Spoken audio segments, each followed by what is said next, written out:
Hello students, good morning. कैसे हैं आप सभी लोग? कुहू इंटरनेशनल स्कूल ऑनलाइन प्लेटफॉर्म पे आप सभी का स्वागत है बच्चों। हम लोग जो है ऑक्सीडेशन नंबर, ऑक्सीकरण संख्या निकालना सीख रहे थे। उसके अंदर रूल सारे हम लोगों ने लिख लिए थे, है ना? लिख ही लिए होंगे रूल तो, है ना? लिखवाए थे मैंने।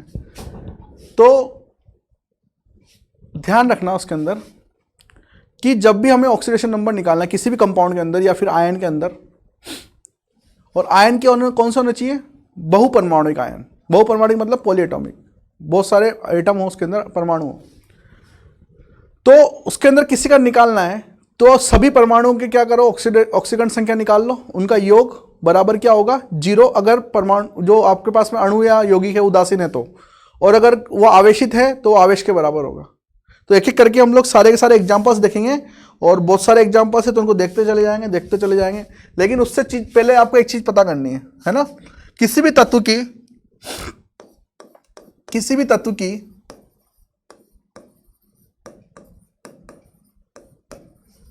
की अधिकतम ऑक्सीकरण संख्या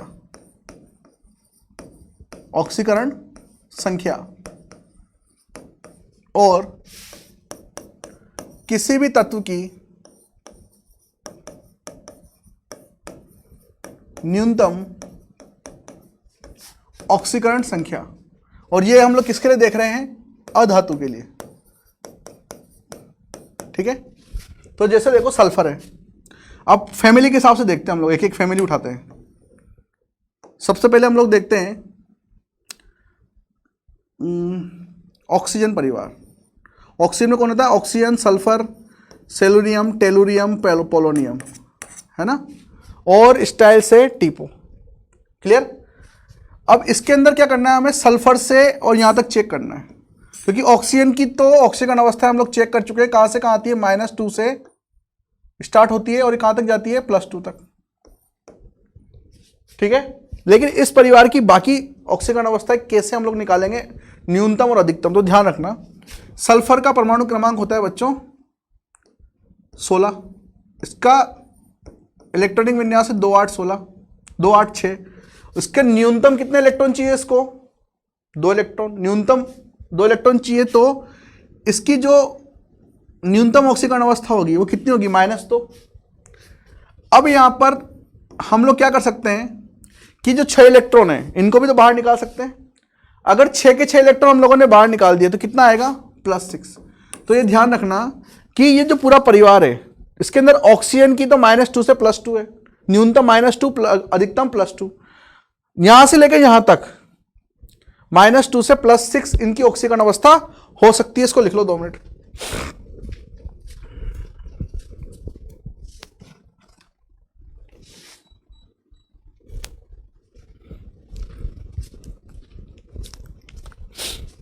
तो ऑक्सीकरण अवस्था कितनी हो जाएगी इसकी? -2 से +6।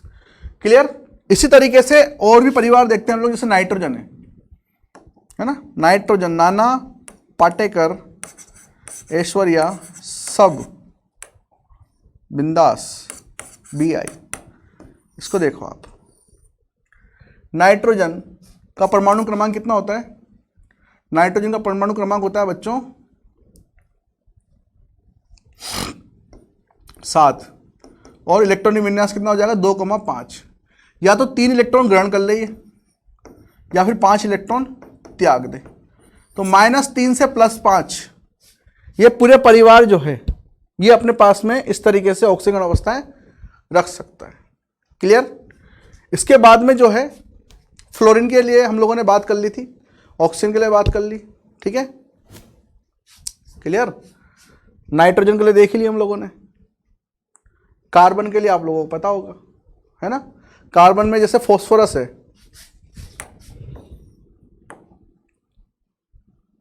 या फिर सिलिकॉन है ना? सिलिकॉन जो है परमाणु क्रमांक होगा 14, और इलेक्ट्रॉनिक विन्यास हो जाएगा 2,8,4। या तो 4 इलेक्ट्रॉन डोनेट कर दे या फिर 4 इलेक्ट्रॉन ग्रहण कर ले। -4 से +4 ये होगा। लेकिन ध्यान रखना, सिलिकॉन जो है ज्यादातर 99% केसेस में ये इलेक्ट्रॉन साझा करेंगे। क्लियर? तो धातु के केस में होगा ये, अधातु के केस में होगा ये। है ना, धातु के केस में नहीं होगा, तो इसको हम लोग रॉन्ग ही कर लेते हैं। क्लियर? अधातु के केस में निकालेंगे इस चीज को, ओके, जो इस यहाँ पे दिख रहा है, ठीक है। फ्लोरीन, क्लोरीन, ब्रोमीन, आयोडीन, ये हम लोग देख चुके हैं सारी चीजें। क्लियर? आगे देखो, अब कुछ एग्जांपल्स हम लोग सोल्व कर रहे हैं। जैसे हम लोगों ने देखा एग्जांपल नंबर 1 देखो, KMnO4। KMnO4 इसको बोला जाता है potassium ferrocyanide, sorry potassium permanganate, sorry potassium permanganate. इसके अंदर आपको किसका निकालना है? मैंगनीज का निकालना है, ठीक है। इसके अंदर किसका ऑक्सीकरण अवस्था निकालनी है? आपको मैंगनीज की। कैसे निकालेंगे? तो ध्यान रखो, जिसका निकालना है उसको क्या ले लोगे? X प्लस पोटेशियम का कितना होता है भाई? साधारणतः पहला ग्रुप है, फर्स्ट है, मैंने आपको लिखवाया था कल। फर्स्ट ए जो समूह है उनका कितनी होगी ऑक्सीकरण संख्या? +1। तो एक ही है पोटेशियम, तो +1 प्लस ऑक्सीजन कितने? 4। एक ऑक्सीजन की कितनी होती है सामान्यता? -2 इज इक्वल टू 0, ठीक है। तो x इज इक्वल टू कितना आ गया यहाँ पे? x इज इक्वल टू ये उधर जाएगा, -8 उधर जाएगा तो +8 हो जाएगा, ये +1 उधर जाएगा तो -1 हो जाएगा, तो x इज इक्वल टू 8 - 1, तो x इज इक्वल टू कितना आ गया? +7। तो यहाँ पर मैंगनीज की ऑक्सीकरण अवस्था कितनी आई? +7। क्लियर? बहुत इजी था, है ना। आगे देखो, सेकंड,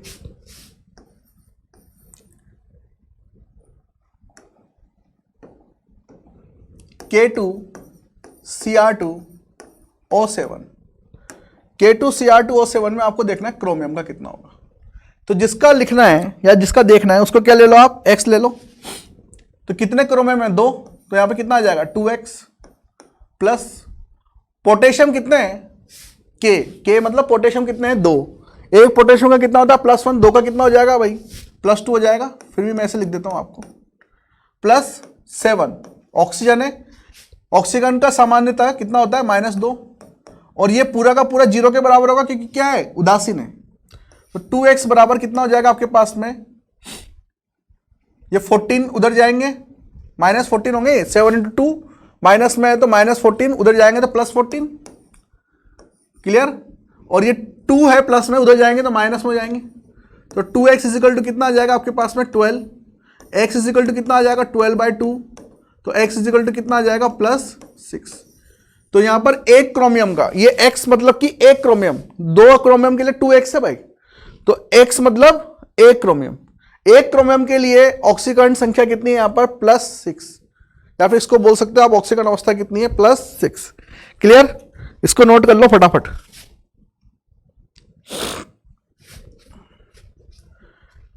KMnO4 और K2Cr2O7 बहुत इंपॉर्टेंट एग्जांपल है दोनों, जो हम लोगों ने किए हैं अभी।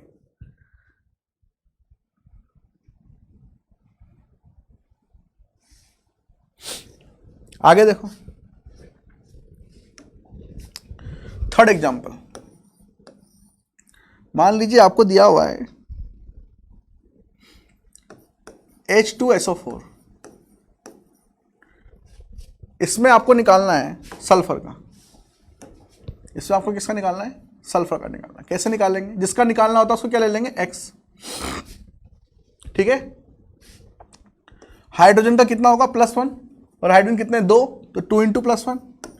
अब मेरे से कुछ बच्चे पूछते हैं, सर -1 भी तो ले सकते हैं, -1 भी तो होता है इसका। अरे भाई मैं बोल चुका हूं, -1 तभी लेते हैं इसका जब ये किसके साथ लगाओ? धातु के साथ लगाओ। कुछ धातु है क्या यहाँ पे? नहीं है, ठीक है। जब धातु के साथ में ये हाइड्राइड बना रहा हो, सिर्फ धातु के साथ भी कब बोलेंगे इसको? जब हाइड्राइड बना रहा हो। हाइड्राइड मतलब एक धातु हो और एक हाइड्रोजन हो, बस तब हम लोग क्या करेंगे? वहां पे हाइड्रोजन का क्या लेंगे? -। बाकी अन्यथा किसी भी जगह चले जाओ आप, हाइड्रोजन की वैलेंसी कितनी लेनी है आपको? +1। Clear? 2 × +1 + x plus 4 × -2 is equal to 0।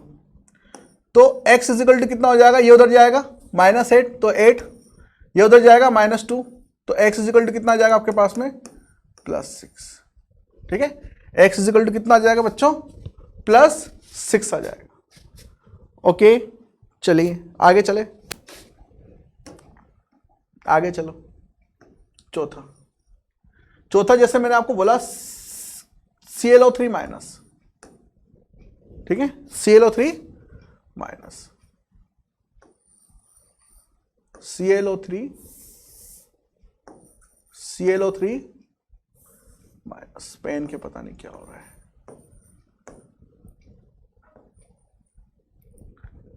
Clear? अब इसमें आपको निकालना है क्लोरीन का कितना होगा। कैसे निकालोगे? जिसका निकालना है उसको x ले लो, प्लस 3 इंटू -2। अब यहां पे इक्वल टू क्या लिखेंगे? इक्वल टू लिखेंगे बच्चों -1, है ना। इक्वल टू क्या लिखेंगे यहां पे? -1। क्यों? क्योंकि ये एक तरीके का आयन है, और आयन में हमेशा किसके बराबर लिखते हैं? उसके ऊपर जो आवेश है उसके बराबर। तो -1 के बराबर कर दिया। तो x बराबर आपके पास में कितना आ जाएगा? -1। ये उधर जाएगा तो +6, तो x इजिकल टू कितना आ जाएगा? +5। अब देखो आप, क्लोरीन का मैंने आपको बताया था -1 से लेकर +7 तक हो सकता है, तो इसका मतलब यहाँ पे कितना है? +5। तो ये रेंज में है, सीमा के अंदर है ये, उसका जो प्रसार है -1 से +7 उसके बीच में ये है, इसका मतलब एग्जिस्ट कर रहा है। ठीक है, जहां पे एग्जिस्ट नहीं करेगा तो वहां पे दिक्कत हो जाएगी, फिर हम लोग देखेंगे वहां पे किस तरीके से कर सकते हैं। अगला एग्जांपल देखो, जैसे आपको मैंने लिखा PO4 3 माइनस, इसमें फॉस्फोरस का निकालना है। कैसे निकालोगे? जिसका निकालना है उसको x ले लो, plus 4 into -2 is equal to -3। x is equal to कितना हो जाएगा? -3 plus 8। x is equal to कितना हो जाएगा? +5। बहुत सीधा है। क्लियर? सामान्यतः ऑक्सीजन में कितना लेना? -2।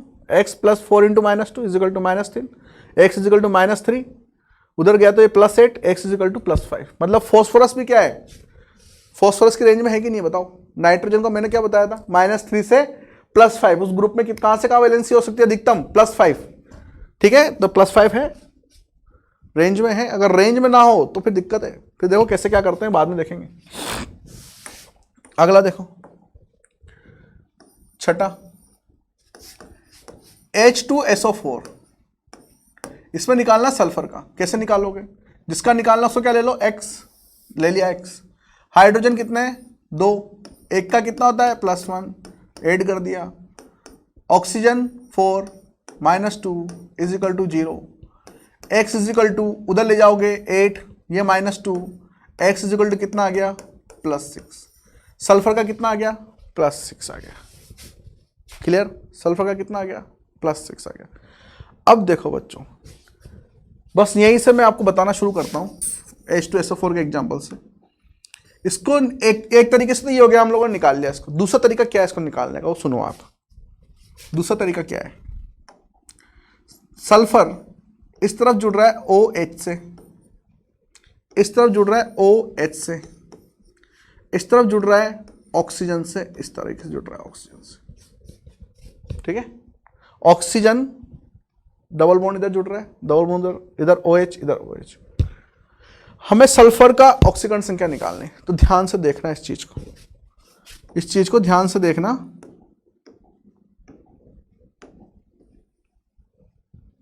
देखो, हाइड्रोजन का हमें पता है सामान्यतः +1 होता है।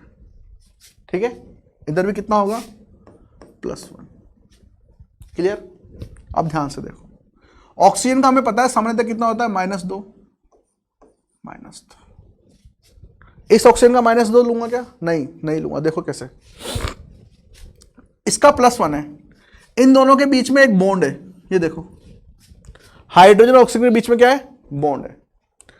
इसका +1 है, मतलब एक इलेक्ट्रॉन ये दे रहा है।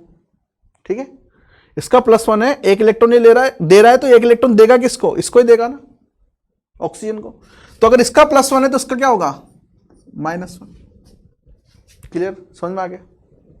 चलो, उसी तरीके से इसका +1 है तो इसका कितना होगा? -1। ठीक है, समझ में आ गया आप लोग? इसका +1 है तो इसका -1, इसका +1 है तो इसका -1। ठीक है, अब ध्यान से देखो, ये -2 आ गया, ये -2 आ गया, ये -1 आ गया, ये -1 आ गया। ओके, अब सल्फर का हमें निकालना है कितना होगा। तो भाई यहां पे बॉन्ड देखो, अब सल्फर के साथ में 4 बॉन्ड बन रहे हैं, एक तो इधर, एक इधर, एक इधर, एक इधर, 4 परमाणु के साथ में बंध बन रहे हैं सल्फर के। इसके और इसके बीच में, इसके और इसके बीच में क्या है, एक माइनस का साइन है ना, एक बंध है, इस पर माइनस का साइन है, तो इस पर क्या होगा, प्लस का साइन। इस पर -1 है, एक ही बंध है, तो इस पर कितना आएगा, +1। क्लियर। उसी तरीके से इस पे -1 है, तो इस पे कितना आएगा, +1, इस ऑक्सीजन की वजह से, क्योंकि एक ही बंद है। ध्यान से देखो, अब इधर -2 है इस ऑक्सीजन पे, इस सल्फर पे कितना आएगा, +2 आएगा, क्योंकि 2 बंद है, तो ये +2 आ गया। इस ऑक्सीजन पे -2 है, तो इसके साथ में सल्फर जुड़ रहा है, तो कितना आएगा, +2 आएगा। भाई एक इलेक्ट्रॉन दे रहा है तो दूसरा इलेक्ट्रॉन लेने वाला होगा, ऑब्वियसली बात है। एक इलेक्ट्रॉन दे रहा है या फिर ले रहा है, तो दूसरा इलेक्ट्रॉन देने वाला होगा। तो इस सल्फर पर कुल आवेश कितना आ गया, इस सल्फर पर कुल आवेश कितना आ गया, +1 +1 है ना, +1 +1 +2 +2, कितना होगा टोटल मिलाकर, +6। और यही निकाला हम लोगों ने, देखो x = +6। तो इस तरीके से भी निकाल सकते हैं, निकालने का एक तरीका ये भी है। क्लियर, आसानी से निकाल सकते हैं, लेकिन ये तभी निकाल सकते हो जब बंद के बारे में आपको पता हो। क्लियर। चलिए आगे चलते हैं, अगला एग्जांपल देखो।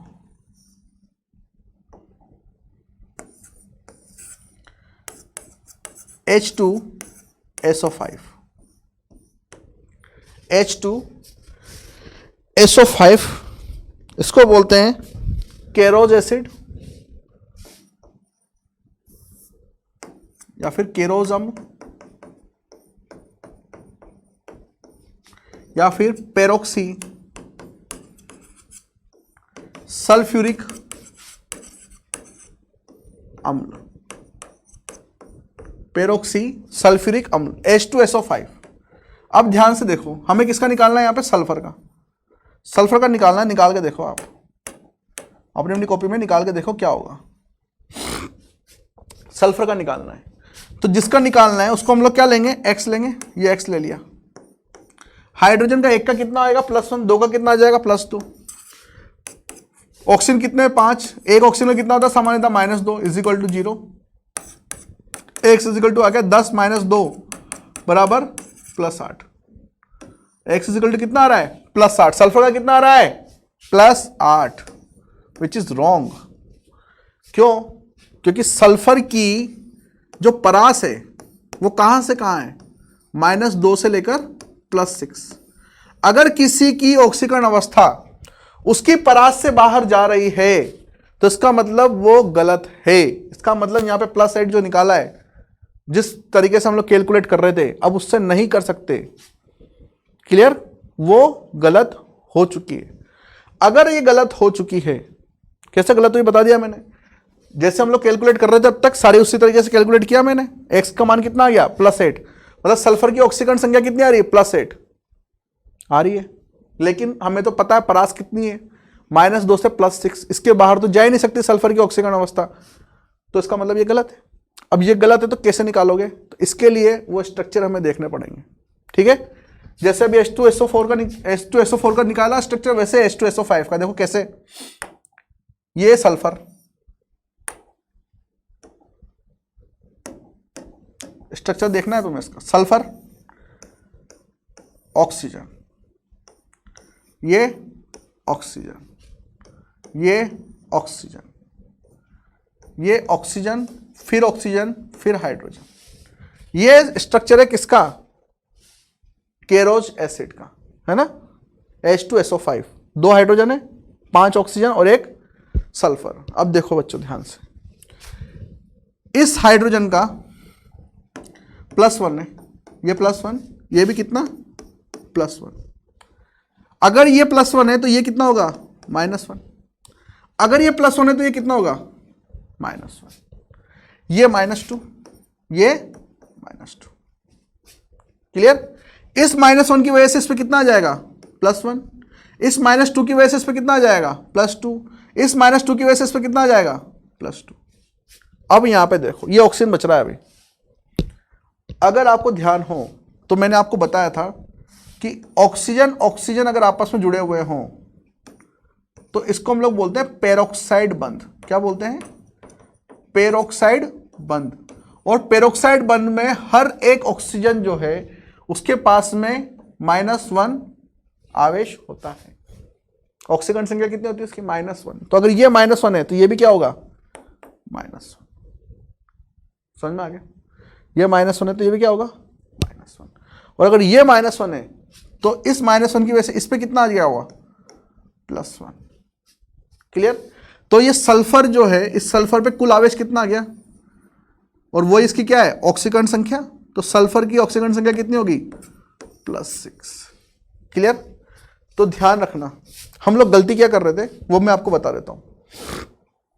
इस कैलकुलेशन में हम लोगों ने क्या करा, जितने भी ऑक्सीजन है उन सबकी ऑक्सीकरण संख्या कितनी ले ली? -2 ले ली ना। मतलब 5 ऑक्सीजन किसमें ले लिए?